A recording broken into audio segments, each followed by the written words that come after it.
the one who opened the door of my heart to allow God to come in.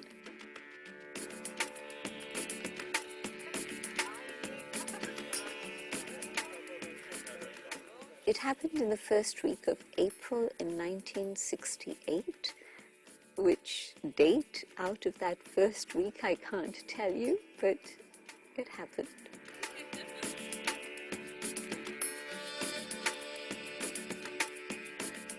What happened was she spoke to me about conscience, and that was a very important trigger because I'd been thinking about choices and how to make choices, and feeling that I didn't have enough capacity to be able to make my choice.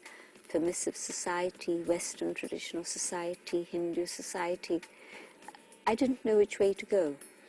And she picked up on that, and so she talked to me about cleaning the conscience. And I said, how? She said, meditation. So then I came back that same evening to start my course.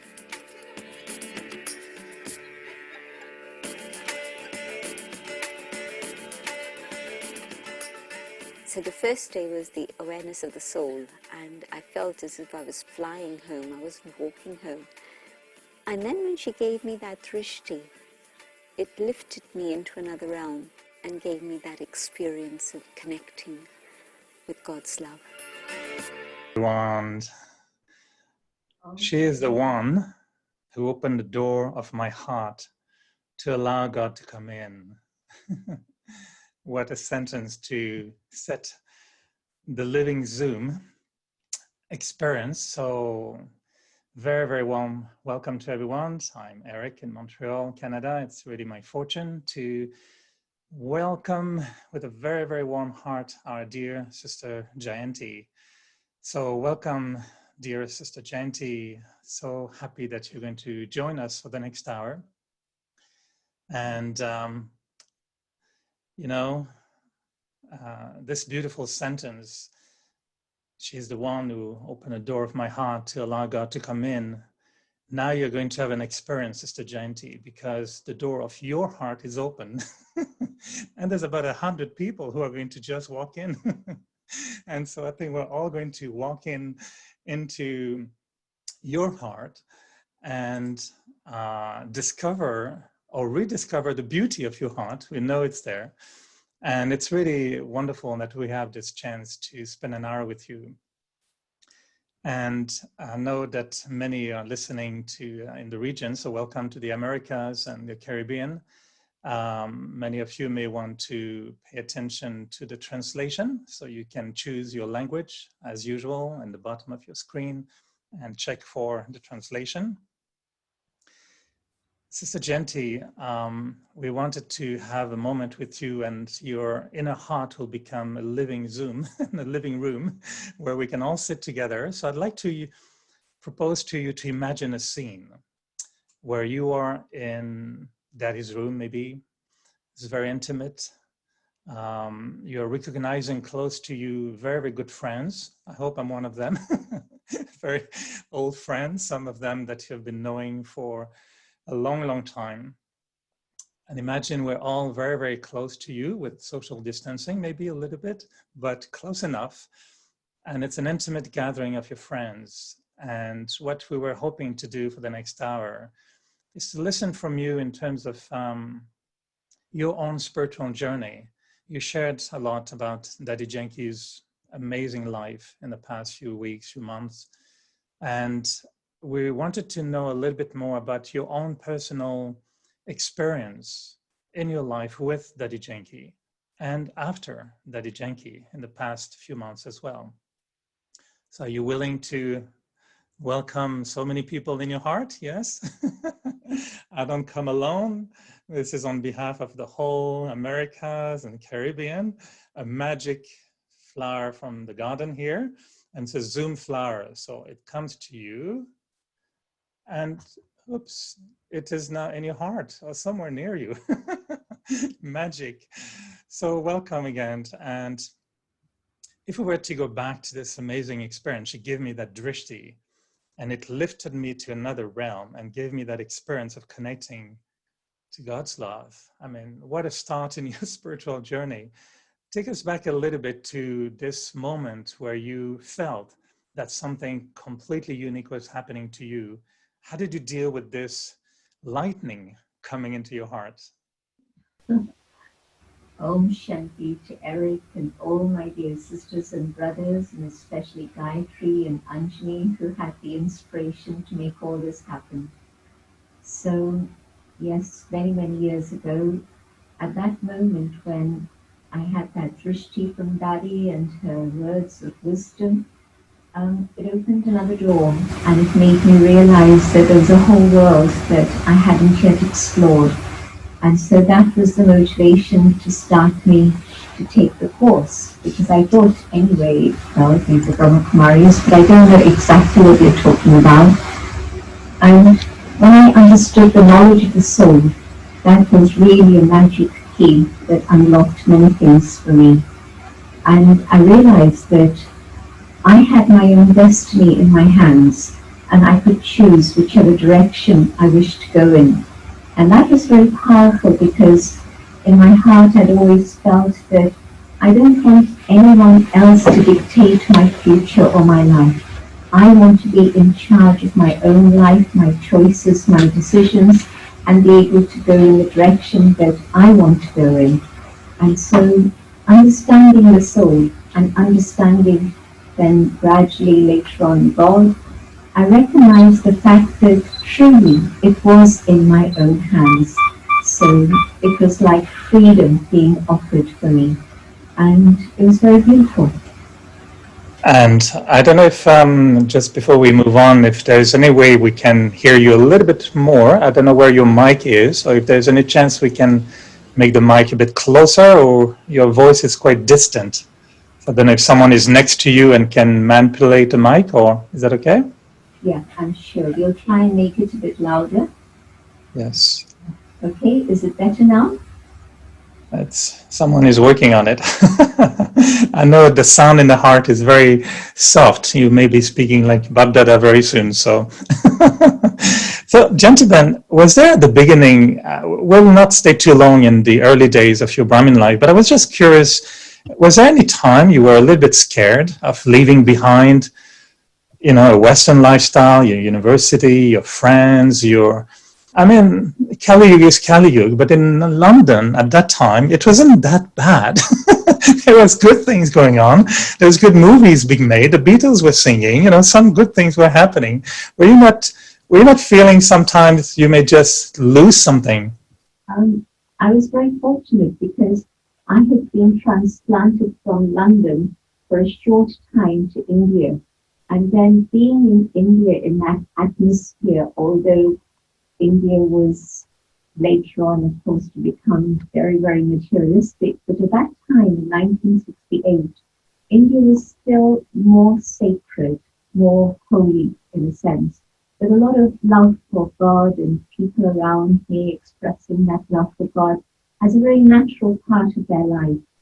And it was those conditions that allowed me then to take a leap into the unknown, just with the power of God's love.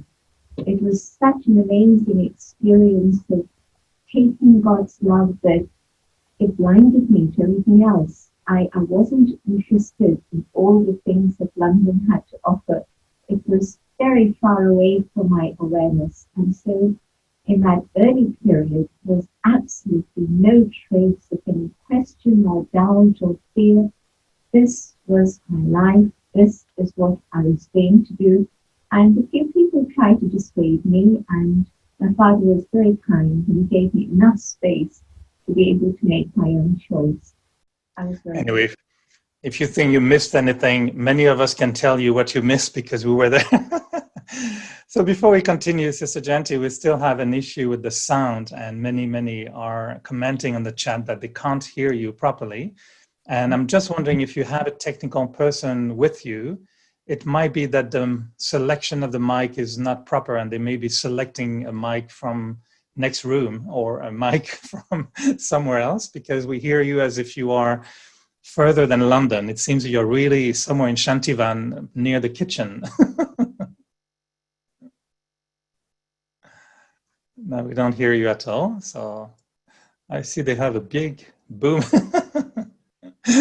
I'm used to these studio issues. Your sound is gone. You're muted now. So we have to unmute Sister Jayanti.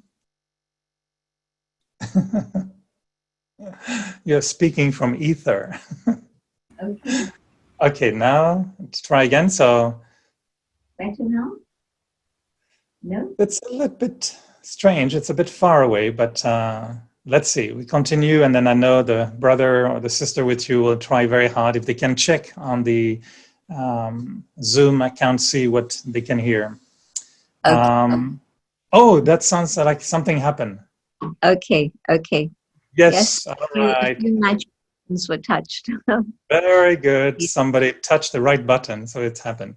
Just before we continue, Sister Janti, I don't want to lose that moment. You discovered the BKs, you discovered Baba, of course, and you discovered Daddy Janki. We want, this whole hour with you is we all are on a journey, and we all have to face a lot of things. And maybe we don't have that close relationship with Daddy like you had, but we have our own relationship with Baba. And I know sometimes Daddy could be really demanding on those around her. And Baba is also very demanding on all of us around her. So when you found Daddy, did you know you were going to find yourself in a high-speed train taking you to another planet that you may not have planned for in your life? And I know Daddy really had her own dynamic. How did you cope in the beginning dealing with this superwoman, moving at high speed, faster than light? And by the way, holding your hand saying, you come with me because you're on the journey with me. It was very different because Daddy was the instrument to put me in that fast track train. And then when I went to meet Baba, she was there, and Baba just said, move, fly. Baba offered me all opportunity. And then I had a few months to settle things. Came back in October to Madhuban. This is 1968. And Daddy was not there because she had been unwell. As usual, many, many times I'd seen that already in my life. And so I didn't meet her actually again till January the 21st. And she had come from Pune to Madhuban. And then, of course, that whole scene with Sakar Baba becoming Avyak, Shiv Baba coming that first night to meet us all, the commander raising the spirits of his army so that they could again stand up and move on, knowing that the commander was the one. Although this general was a very powerful general, he was still with us. But so it wasn't continually with Daddy. Then my next encounter with Daddy was again much later. It was in May 69. And from then on through to June, for about a month, Daddy was working on me, telling me I had to go back to London. And on one level, I thought, well, my parents need to know I'm fine. I've been away a long time, all of this. And on the other side, I was scared to go back to London because friends and all the things that I'd left behind, that's when I got scared. By then, it was about a year that I'd been following Gyan. And at that moment, Daddy Kumarka was like the mother saying to Daddy, leave her alone. It's okay, she can stay here. And Daddy Janki, a very powerful vision of service abroad, saying, I can see thousands who are waiting to hear Baba's knowledge. And father role, mother role, it was very interesting dynamics. And so it wasn't so much continuous sustenance from her during that period. It was different things going on. And then, of course, when Avyakt Baba said to me, Baba's sending you for service and not for karmic accounts, my heart felt comforted and I could say yes. And so I was ready to come back. And then I didn't meet Daddy through till 1973, September.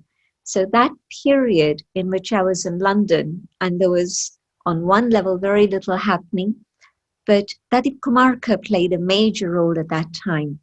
After I'd been a couple of months in London and there was nothing externally visible happening, I wrote to Madhuban, Daddy Prakashmani, and said, Daddy, there's no service here. I want to come back to Madhuban.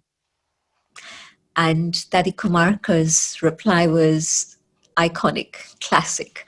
What she said was, even if there isn't external service, there's always self-service. And so in that awareness that this was my precious time to be able to serve myself, which I hadn't done since April 68 when I started Gyan, it had been service, service, service nonstop. And so now I had the time for tapasya. And every 2 hours, I would have 30 minutes of yoga for myself and a chart of soul consciousness that I was writing through his Dadiji, who inspired me to do that. And yes, there were letters, there was the power of the Muralis, the power of Amrit Vela.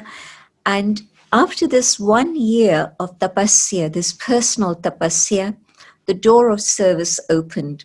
So if anybody says today, there's no service where I am, I'll say, well, sow the seeds of tapasya. There's tyag, tapasya, seva, renunciation, tapasya, then service. So that power of tapasya is absolutely critical, and we don't always acknowledge that. But that tapasya then opened the door of service, and once service started to get going, it didn't stop.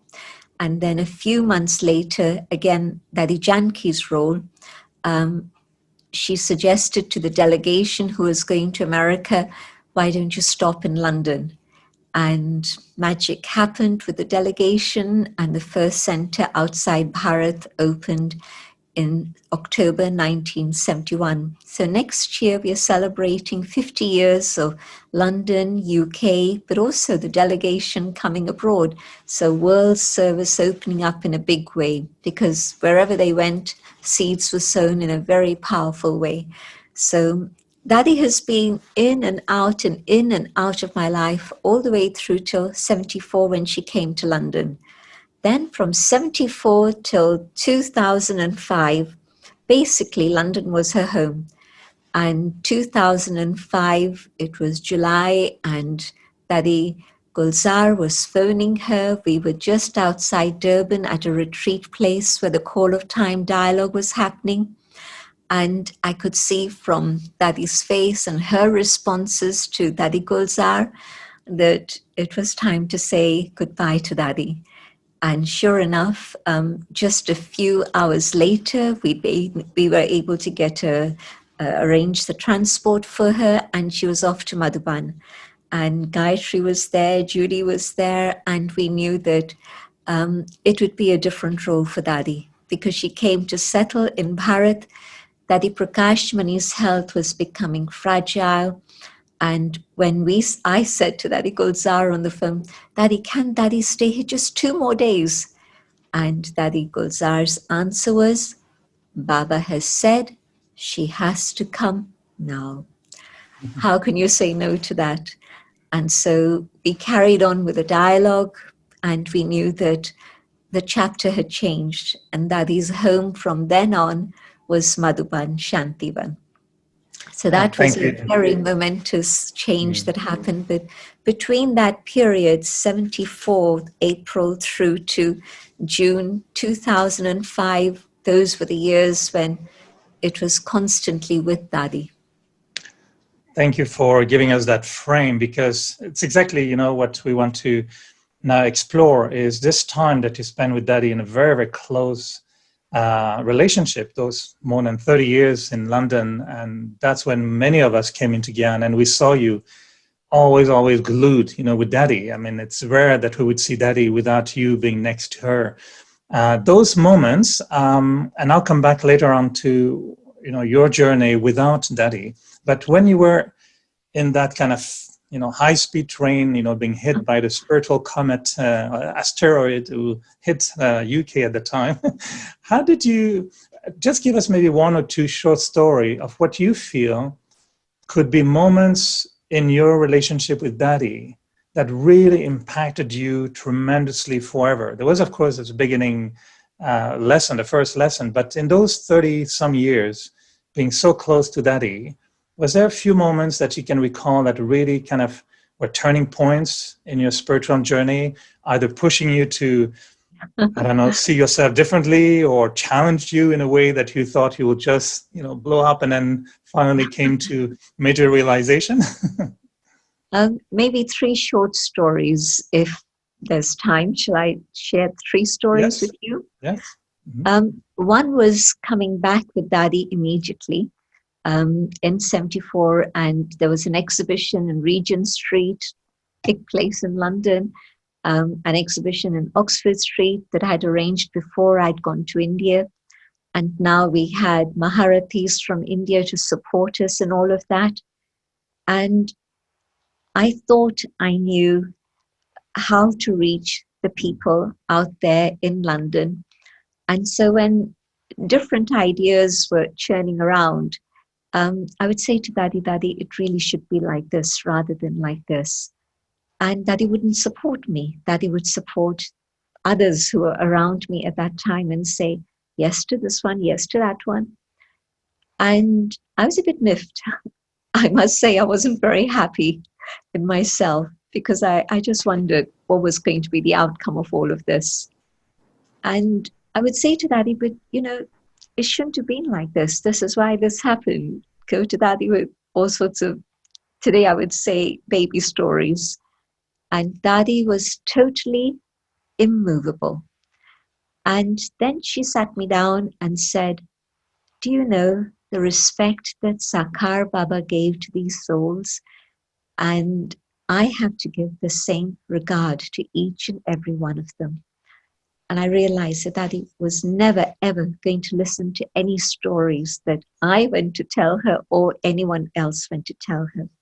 She would think about their relationship with Sakar Baba.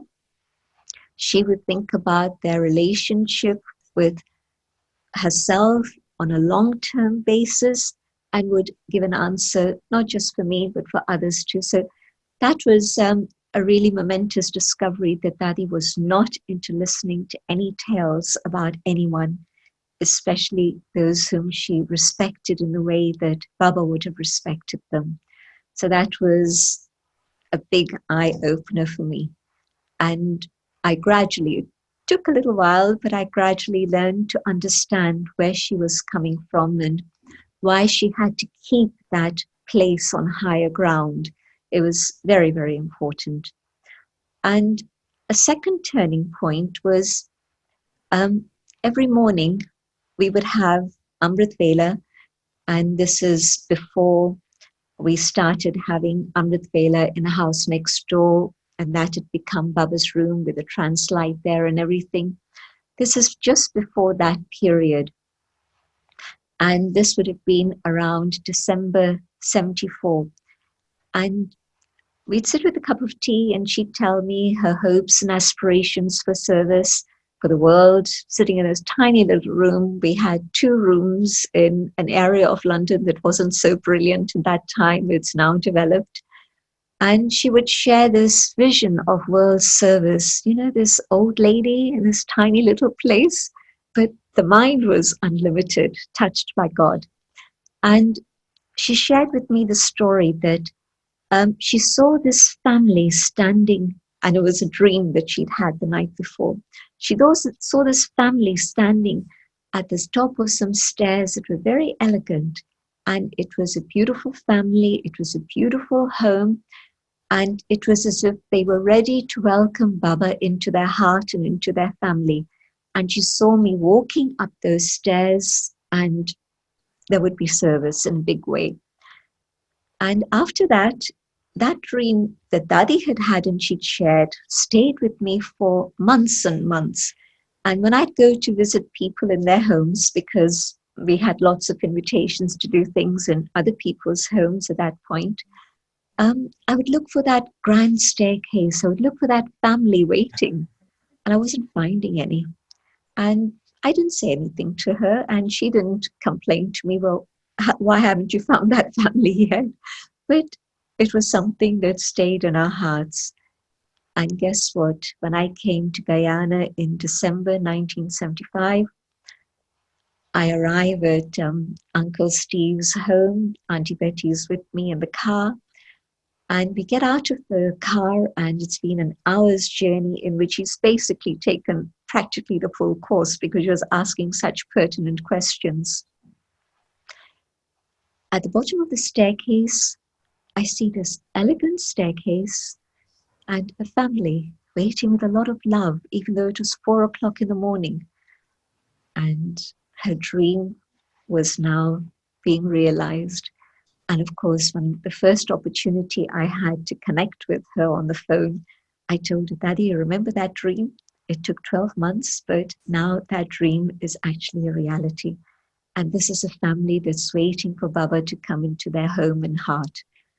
And so it was a very significant moment for me, even before I saw how service unfolded. But that dream and that particular experience,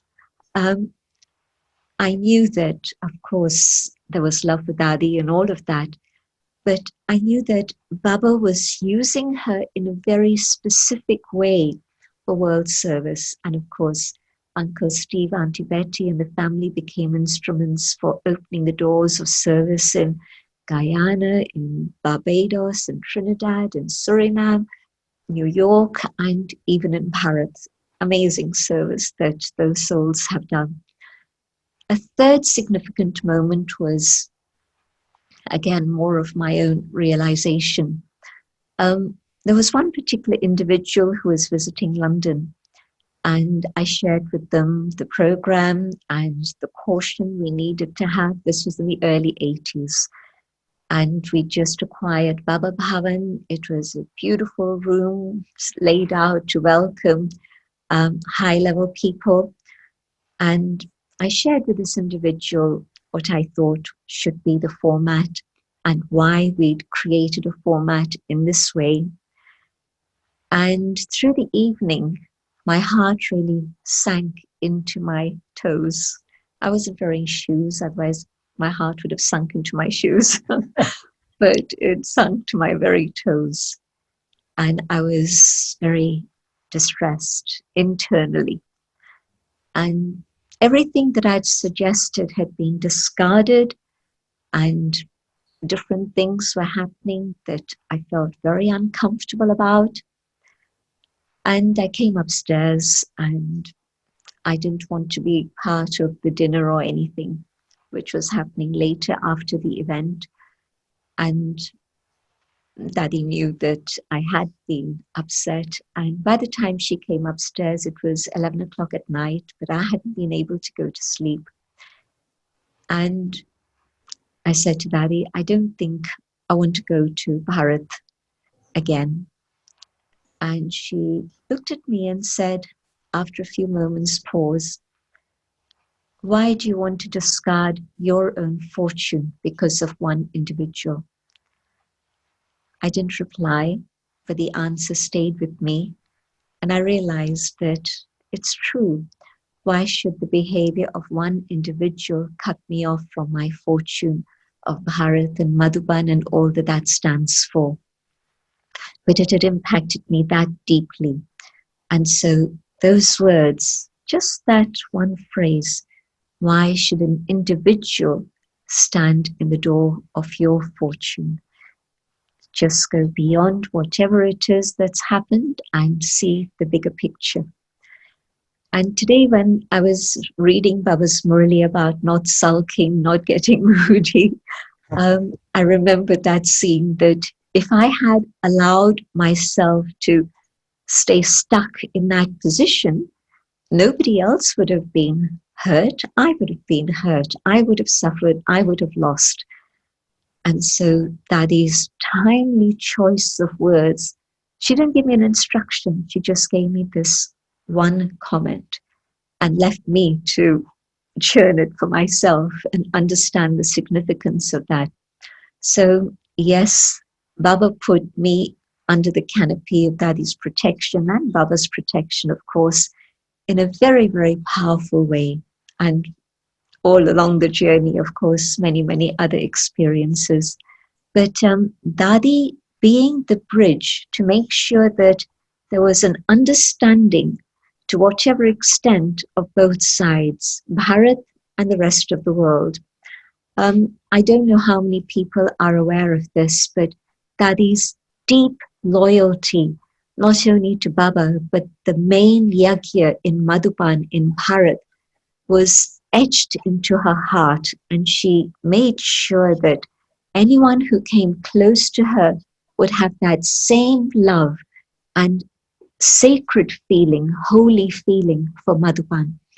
And so she made sure that our connection with Bharat and Madhuban stayed really beautiful and fresh and green.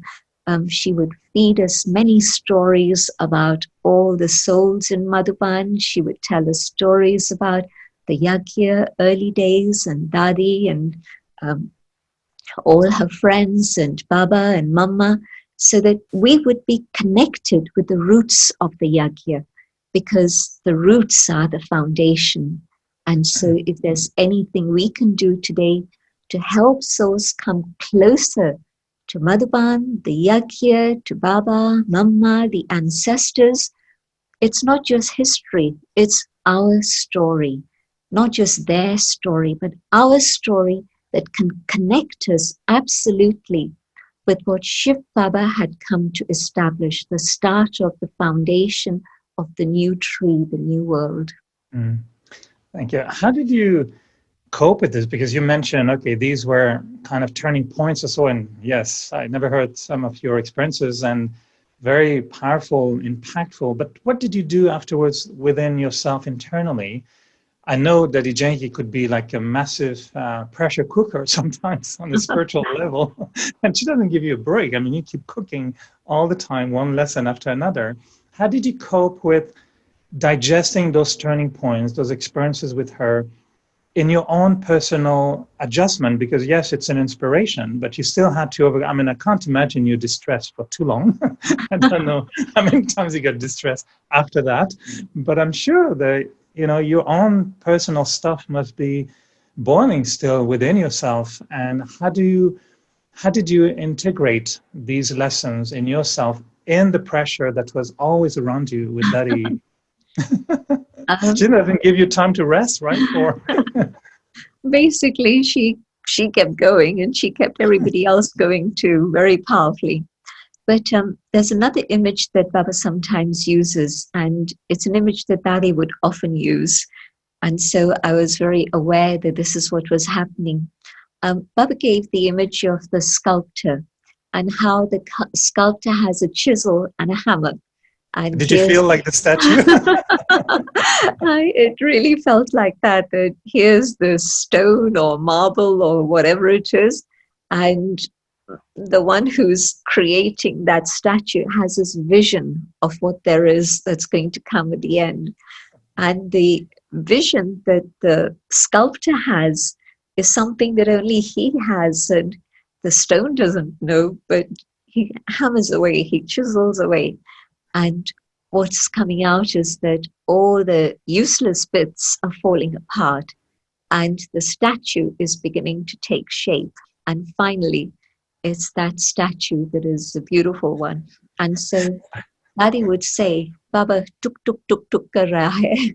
Baba's knocking away to chisel away at all those extra bits that don't have a purpose in the golden age. So yes, it often did feel like that. And I could see how when Dadi would go somewhere for 3 days, 5 days, there would be this amazing energy rising, this amazing intoxication. And when she stayed for longer than that, people would start saying, we're exhausted, how much longer? And they would feel that, okay, we've done a lot. We've done enough in 7 days that we couldn't have done in a year otherwise. And then they'd be thinking, well, okay, let's prepare for Dadi's departure. And of course, the date was always fixed, so it was fine. But for those who are living with her, it was nonstop. And we knew that Dadi's vision was such a pure, elevated vision in which it was nothing of her in the sense of no benefit for her, but it was for our benefit and also for the benefit of others around us. So certainly I was willing to get up every morning knowing that it was going to be an adventure, it was going to be a challenge, and it was so spontaneous. you could not predict what else was going to happen. You know, you've got the diary and you've got various things fixed for today. But that wasn't all that happened. There'd be all sorts of unexpected things that would come in. So you always knew at the back of your mind that I have to make sure that there's a bit of extra energy, there's a bit of extra time, and a bit of extra capacity to be able to deal with all the extras that were going to happen. I cannot imagine that scene of God needing an instrument to work on you, and I see Daddy Janki coming with all her tools. Hello, Sister Janti. I have to work on you today.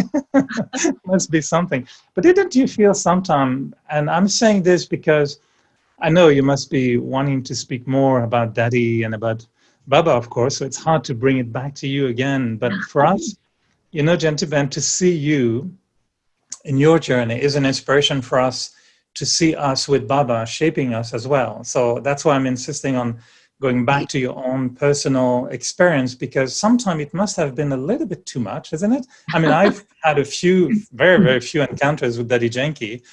She did put me on the spot a few times in a way that took me a few months to even figure out what to do if I was leaving Gyan or staying in Gyan after what she told me. So I can only imagine a life with Daddy Janki. Didn't you feel sometimes that her tools were a little bit too sharp and a little bit painful? Didn't you feel sometimes saying, I'm enough with this, you know, I go back in maybe California to open a new center on the beach? Didn't you feel like going away sometimes somehow? Or? I'm fortunate that something within me kept me going and knowing that this is what was right and this is what was beneficial. So I actually never ever had that thought, but drama always gives you opportunities in which you can have time for yourself, in the sense that when Daddy was in London and couldn't leave the UK for a few years, and that was her choice, she could have left at any moment, but she knew that for the continuity of service, this is what drama was saying, and so she carried on.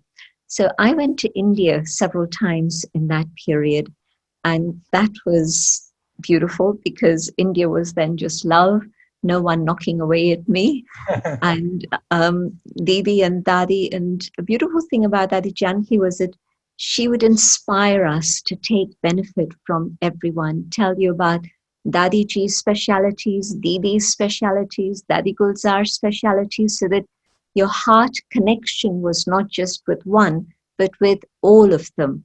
And so really you went to Madhuban with a very open heart, wanting to take benefit from everyone. And so there would be those moments. And then also there was a lot of travel that had started from 1975 onwards. And so whether it was, in those days, it wasn't short trips. You were thinking about the ticket and how much Baba had spent on the ticket. And so you wouldn't go somewhere for 2 days. You'd go at least for a week if it was near. You'd go away for a few weeks if it was far away. And so many times, like in 77, I was with Daddy Prakash Mani on tour. And of course, all the daddies have this one quality where they see service. They want things to be established further there. So I went to Hong Kong with Daddy Ji from Australia, and it was meant to be just for 3 days. And she saw amazing service there and this opportunity. And so she says to me, called me aside and says to me, can you stay here a bit longer? I said, on my own, Daddy? She said, yes, I have to go back to Madhuban. You'll stay. And so I couldn't say no. So I stayed. And so that was again a period of very intoxicating service, but it was again a few months there. So like regularly, there'd be time for a few months here and there. So I'd have time to reflect, but also time to digest Daddy's classes, the things that she'd said to me personally, of course, but also just the amazing capacity she had to be a fountain, sharing this flow of knowledge, interpreting Baba's Murlis in a way that I had never heard from anyone else then or since, but also showing us how to use that Murli into inculcation in our life. And so when I'd be away, I'd be reflecting on Daddy's classes and sharing those things with others. And that taught me actually how to give gyan to Brahmins, how to give gyan to non-Brahmins. It was a very rich source of material. But so there'd be periods of time, and then later when she was away for several months in Bharat or other places, so there'd be always this opportunity to digest what she'd been sharing and then to move forward with her company again.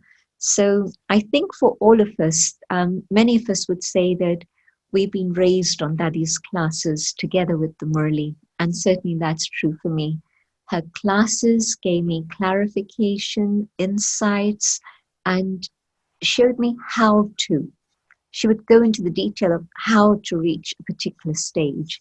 And so it was not just relentless hammering, but also time to see how much I'd taken, what more I need to do for myself and for service. And we know, of course, of Daddy's love, which is amazing, and it's one of her big tools for impacting us. But just that should be my last question about your time before Daddy passed away. And unfortunately, we wish we could be 2-3 hours with you, but deep double-edged question. This time you spent with Daddy very, very closely with her for more than 30 years between these years in London.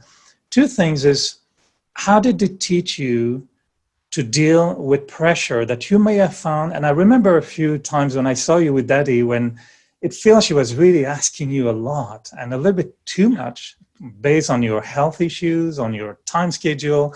You didn't eat, you didn't sleep, and she was still asking you to do things. I remember seeing you saying, Daddy, no, I'm not going to do this. How did you cope dealing with the pressure of being pushed to do something that you feel is beyond your capacity? And the second thing, the very important thing, how did you cope with developing your own self-esteem and realizing really who you were in the face of such a very big monument, a living monument you were with all the time, taking all the space? And, you know, was she dictating who you were, or were you finding a way to be who you knew you were by yourself? How did you deal with this pressure and authenticity of rising your self-esteem in just a few minutes, of course? The pressure started, like I said, way before any service was visible. So like in May 1969, when she started knocking away, and, you know, it's like pushing the mother bird pecks away at the baby to make the baby fly, and the fly doesn't want to leave, the bird doesn't want to leave the nest. And so pecking away at me to make me realize that I should have the courage to fly and go back to London, etc. So that sort of pressure was there right from the beginning. But or even when she sent me to Guyana, the invitation for Guyana had been there for a couple of years. In fact, since 1971, and I'd wanted the delegation to go there. They couldn't. It wouldn't fit within their schedule. And so she then said, you have to go. I was waiting for a senior to go. And then when she said, well, you have to go, I realized that her vision of me was bigger than I had for myself.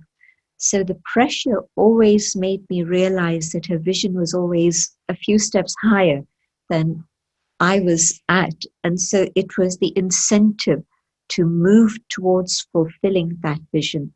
It was never too much, but it was always that next step, next step, next step. And she would do that with many, many of us. And today we are grateful that she did that. For me to stand and give lectures in front of thousands, how did that happen? Baba, but also Daddy's faith in me, Daddy's trust in me. And that's true for all the Daddies again. Didi's trust in us, Daddy Ji's trust in us, all of this really has uplifted us.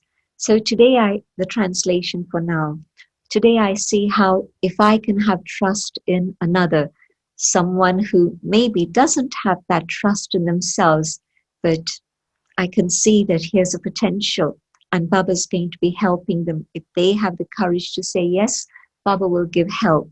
They begin to fly. So it never felt pressure, but it was always Daddy saying something more, something more, something more. And then the other situation of maintaining my own authenticity.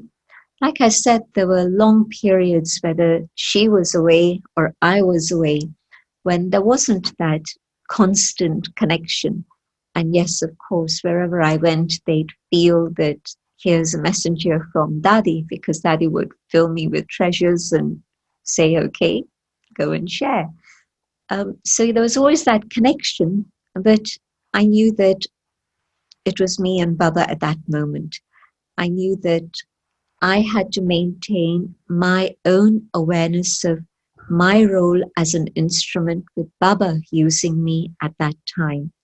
And of course, we had lots and lots of precious meetings with Avyakt Bapdada through those years. And Avyakt Bapdada's magic, I'm sure many of those who are hearing and watching must be remembering those scenes in which Baba expressed very powerful thoughts for them. Baba was seeing something in them that they didn't realize for themselves. And so for me, it was really the magic of Dadi and the other Dadis, but also Avyakt Bapdada. I'll be eternally grateful for Dadi Gulzar for having been Baba's chariot to allow those all-night meetings to happen that we experienced. And maybe our time, personal time with Baba was a few minutes, but just in that presence and Baba's uplifting words for every single individual was such an inspiration and joy. And so I would be remembering the things that Avyakt Baba had given me blessings for, and whether in London alone, which was more challenging, being out of London, no challenge, that was easy. But being in London was always this sense that, you know, people have this expectation, Daddy used to do this, Daddy used to do this, and so why aren't you doing the same?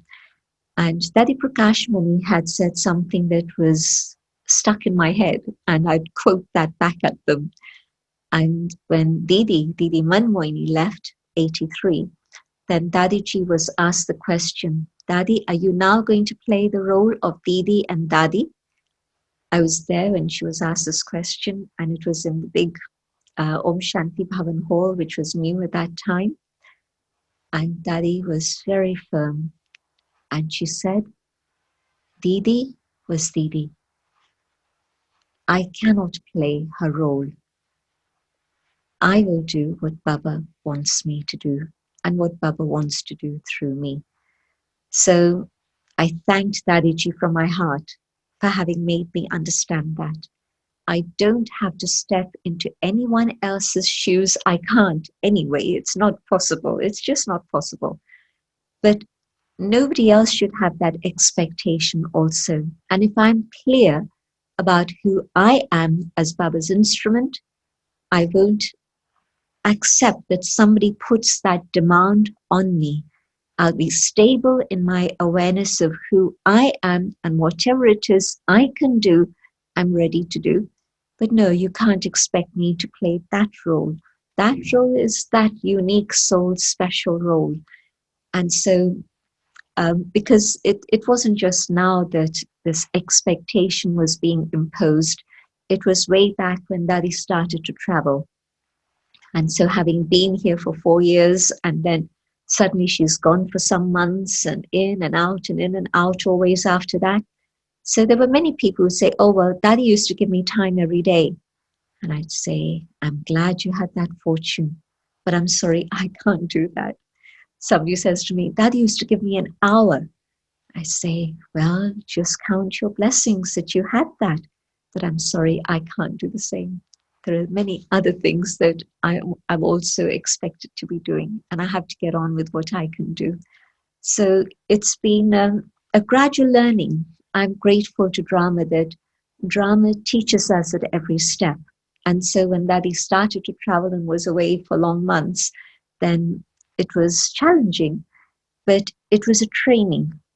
And every step of the way was a training, to the point where then she went to stay in India, and she'd only be here for a couple of weeks of the year, or maybe, if we were lucky, a couple of months of the year. And people understood. And so there wasn't that same sort of pressure. Being in India, after Dadiji's departure was more of a pressure in the sense that people there were then saying, oh, but we're missing Dadi, and so you can do that. I say, no, what Dadi did, nobody else can do. And that's true for everyone. Everyone has a unique role.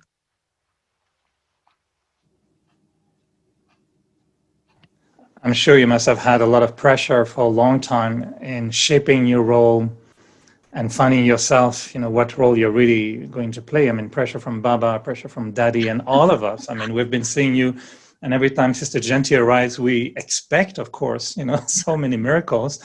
But let me take the last 10 minutes of our time with you, Sister Jayanti, to go back to 27th of March this year, an incredible moment in history with Daddy leaving us in a way, and drama happening with this pandemic. We're just curious to know what happened the last few months, after Daddy's departure. What happened in you internally?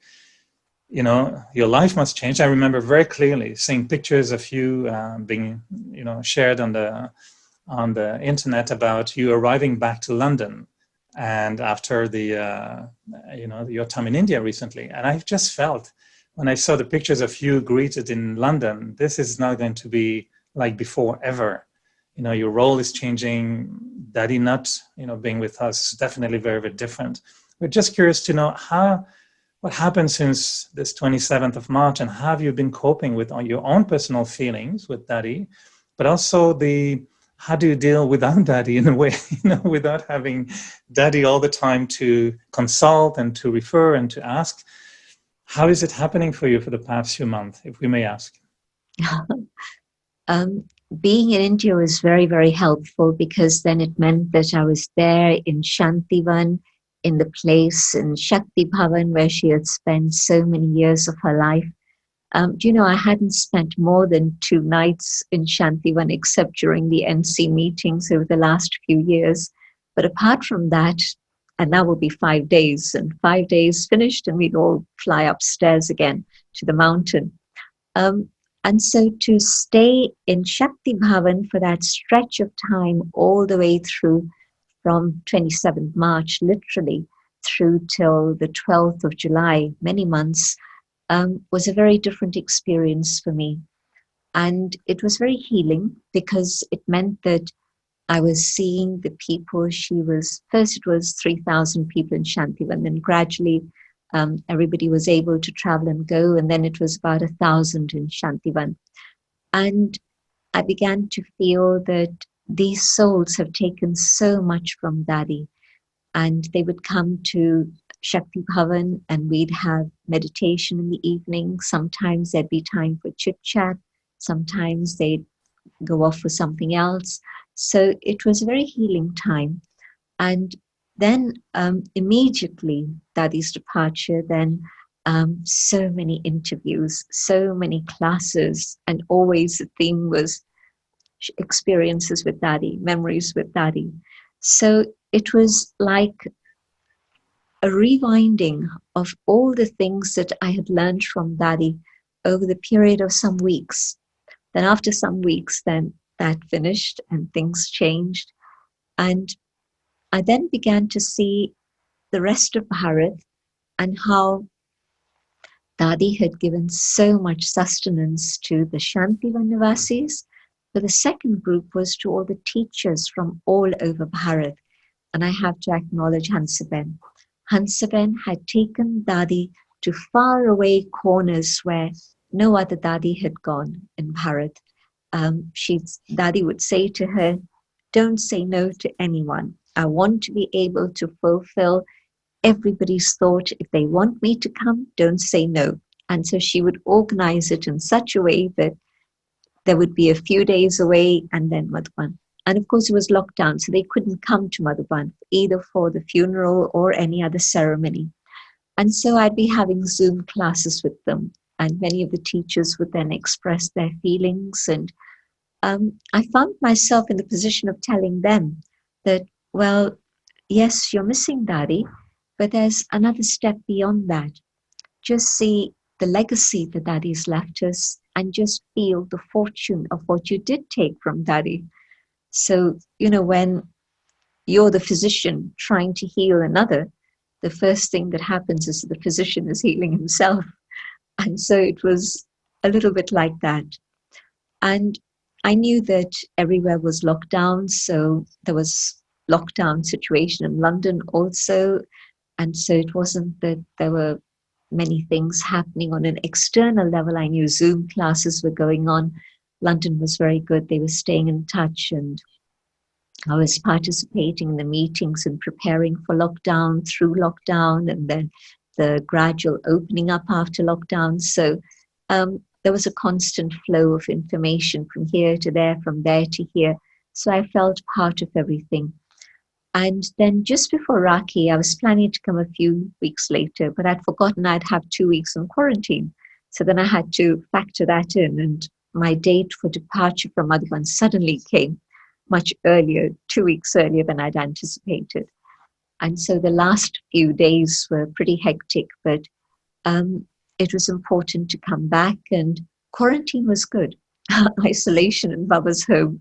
So again, time to process, time to adjust. And then immediately after I emerged from isolation, it was Rakhi. And it was beautiful. Yoga and more yoga and more yoga.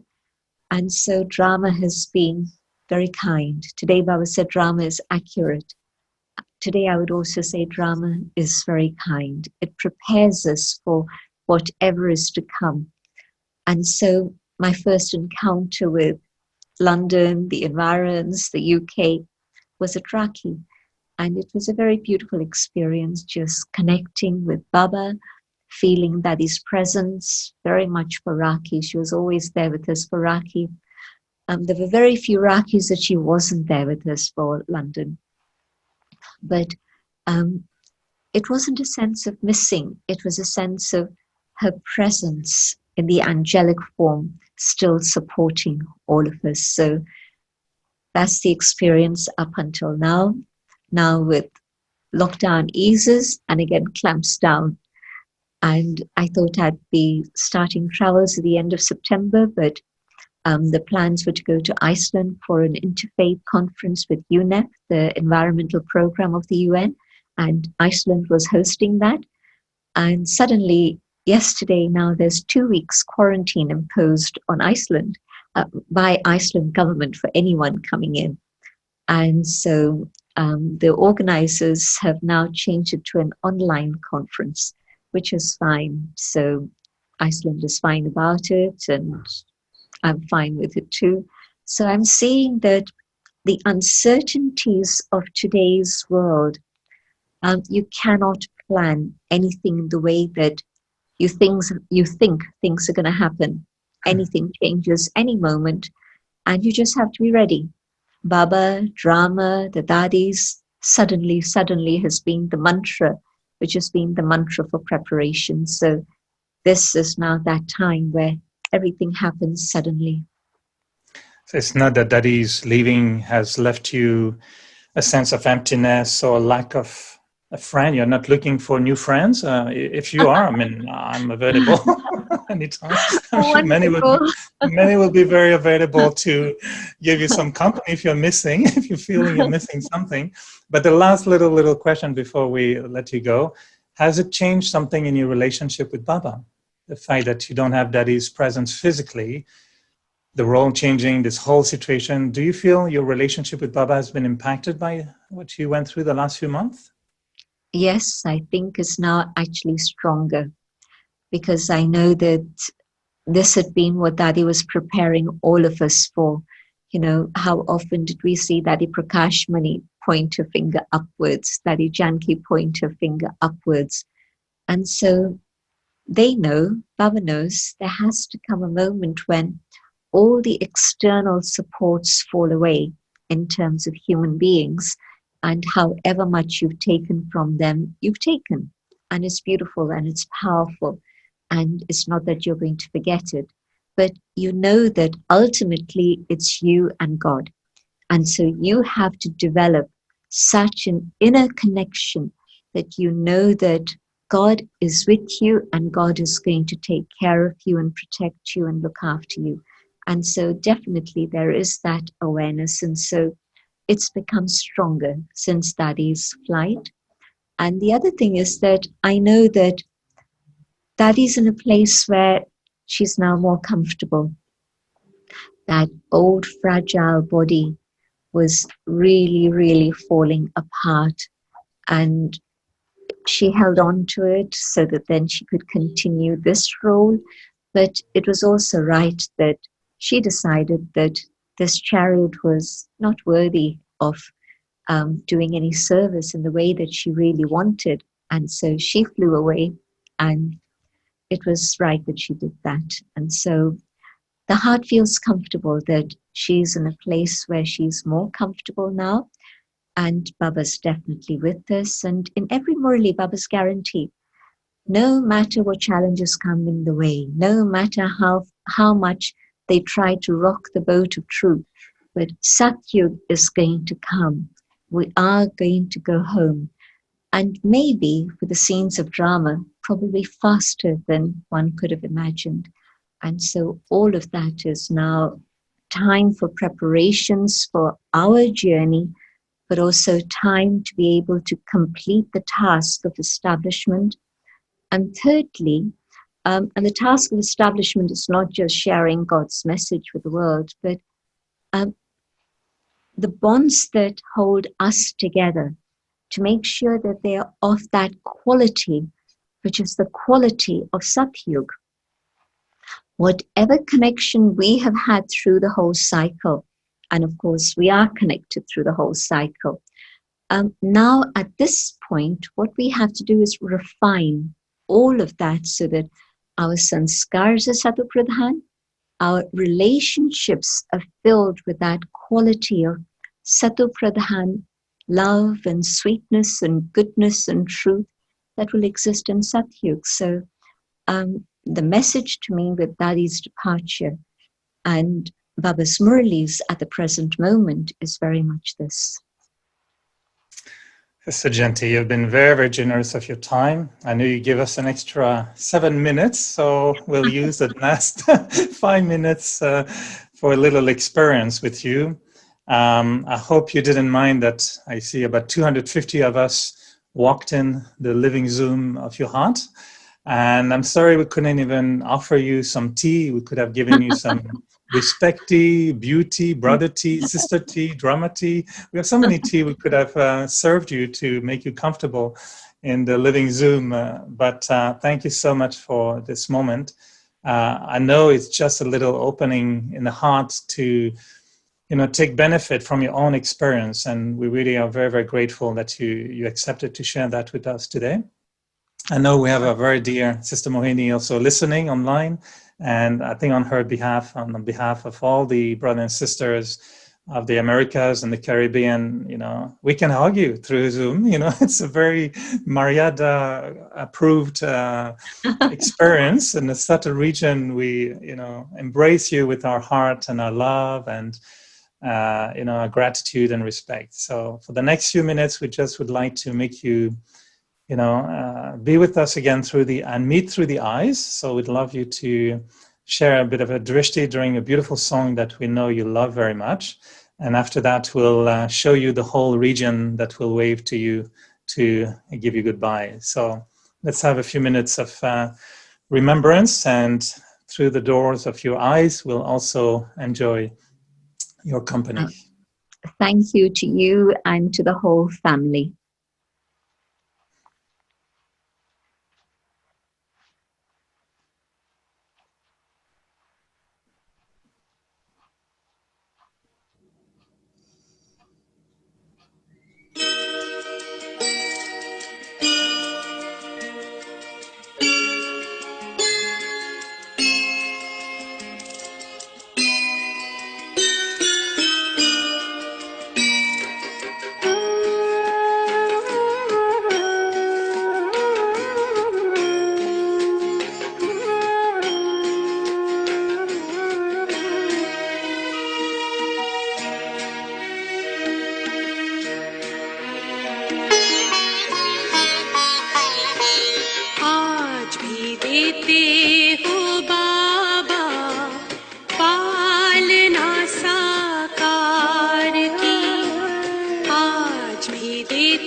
Shiv निराकार की आज भी देते हो बाबा पालना साकार की आज भी देते हो बाबा पालना साकार की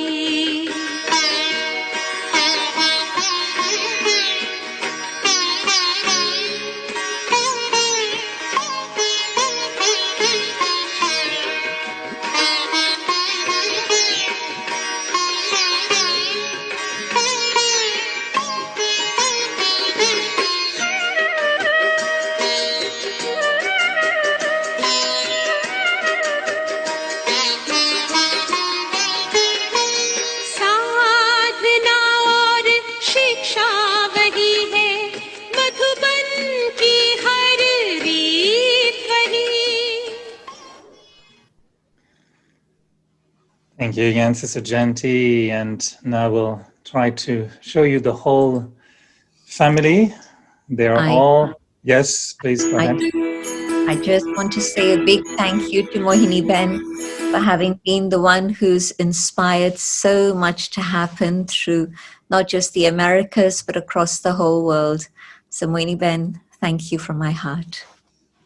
Thank you, Sister Jayanti. And yes, we're very fortunate to have had Sister Mohini for 6 months every night. She's been with the family, sustaining us and taking us to another dimension. So thank you to you for being with us today, Sister Jayanti. I know you have another event. We all really share with you an abundance of a garden of flowers and love and roses. So please feel blessed by the Americas and the Caribbean. And everyone can wave goodbye. We receive a beautiful blessing for you also from Calgary family.